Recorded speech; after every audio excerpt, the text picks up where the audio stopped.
बुलेटिनच्या सुरुवातीलाच बातमी आहे निवडणुकांसंदर्भातली। स्थानिक स्वराज्य संस्था निवडणुकांच्या प्रचाराचा आज अखेरचा रविवार आहे आणि त्यामुळे आज राज्यामध्ये जिल्ह्यामध्ये प्रचाराची मोठी रणधुमाळी पाहायला मिळणार आहे। राज्याचे मुख्यमंत्री देवेंद्र फडणवीस यांच्या सांगली, कोल्हापूर, सोलापूर जिल्ह्यामध्ये प्रचार सभा आहेत। अक्कलकोट नगर परिषदेसाठी मुख्यमंत्री फडणवीसांची आज जाहीर सभा होतीये। कोल्हापूर जिल्ह्यामधल्या चंदगडमध्ये दोन्ही राष्ट्रवादी एकत्र आल्यामुळे भाजप एकाकी आहे। शिंदेची शिवसेना वेगळी लढती आणि त्यामुळे एकाकी भाजपसाठी चंदगडमध्ये मुख्यमंत्री स्वतः आज प्रचार करणार आहेत।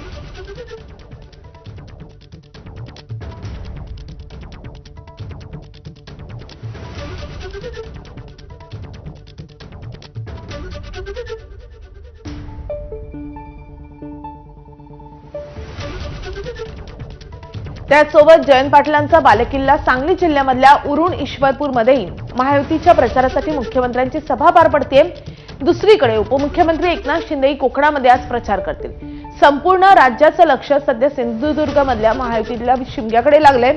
आज मालवण, वेंगुर्ला, सावंतवाडीमध्ये एकनाथ शिंदेची प्रचार सभा होतीये। त्याआधी दुपारी ते रत्नागिरी जिल्ह्यामधल्या चिपळूण, लांजा इथे सभा घेतील।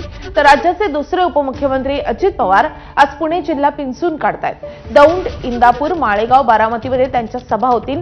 भंडाऱ्यामध्ये काँग्रेसचे नाना पटोले प्रचार करतील तर सांगली जिल्ह्यामध्ये उरुण ईश्वरपूरमध्ये जयंत पाटलांची प्रचार सभा पार पडेल।